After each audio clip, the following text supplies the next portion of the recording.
So we're right outside of the checkpoint on Highway 1806 on our way to Standing Rock Indian Reservation. It's outside of the town of Cannonball, and it's right along the Missouri River. Now, as you're all aware, there's been a controversy heating up with the Dakota Access Pipeline wanting to come through and go right underneath the Missouri River within a mile. So today we're going to find out what the tribe is doing to stop this pipeline from going through. We ride! We ride! For water! For water! For life! For life! We ride! We ride! For our people! For our people! For one nation! For one nation! We ride! We ride! For our brothers! For our brothers! And our sisters! And our sisters!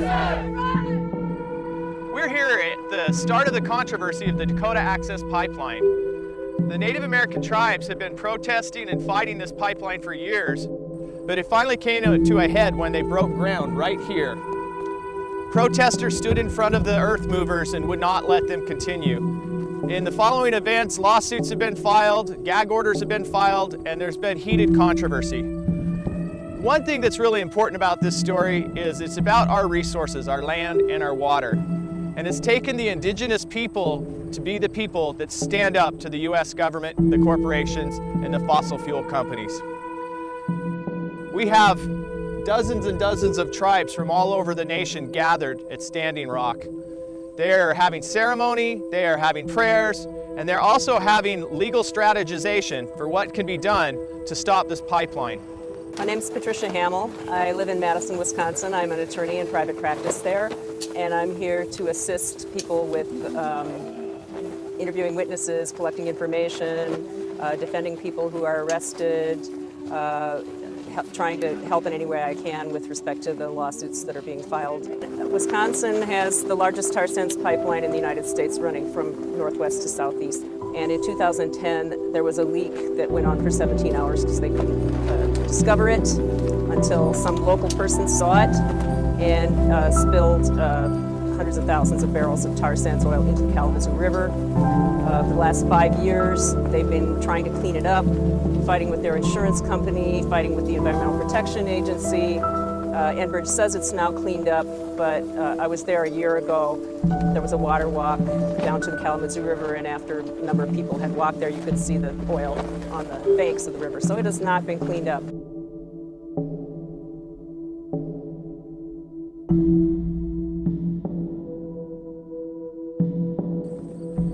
One of the things that the tribe elders have made clear since we've been here is this is not a protest. This is not about hostility. This is about protecting the land. And over and over and over again in the camp, they're repeating the message that we're peaceful. We're doing this through peaceful means.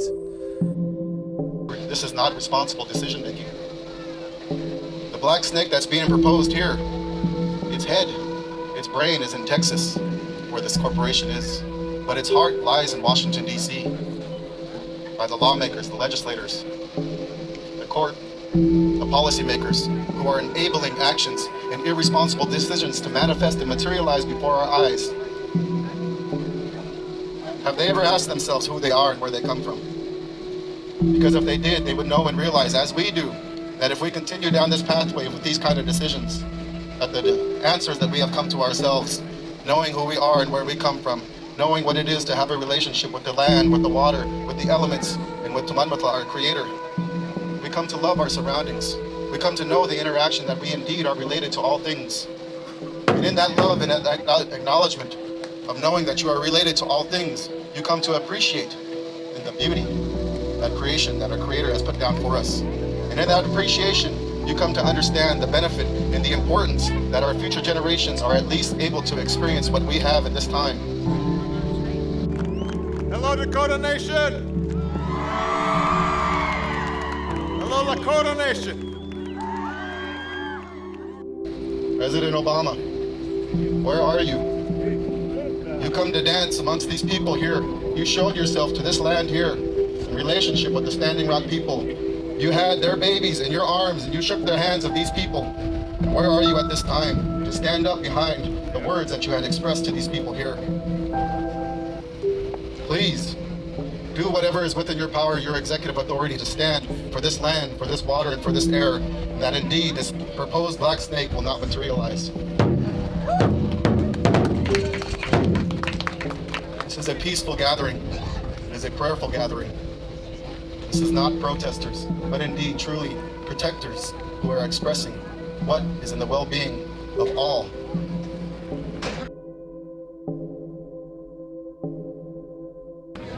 What is happening here impacts millions of people that live along the river, and it goes from here through many states down into the Gulf of Mexico.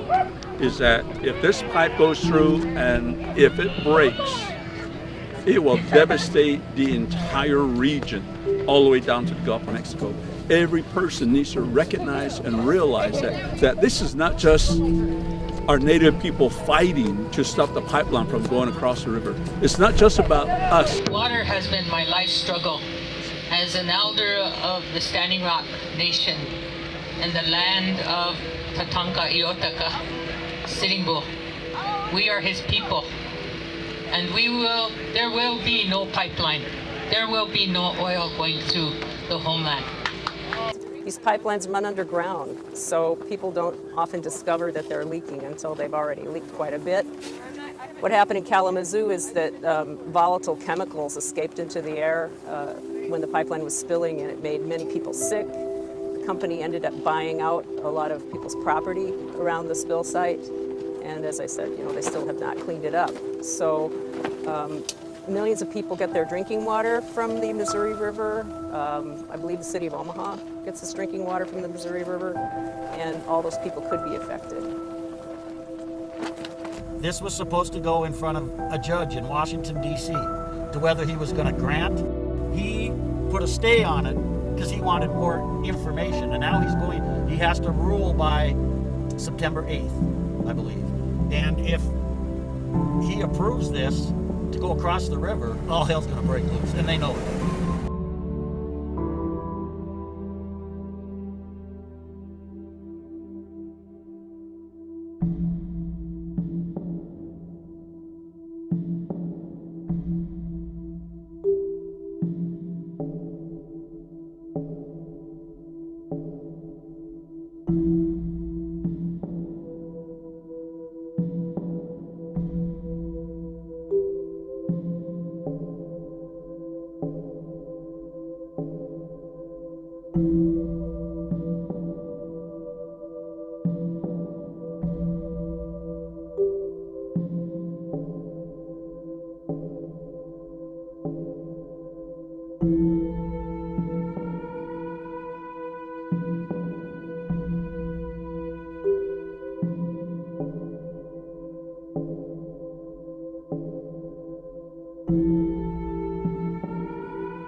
you.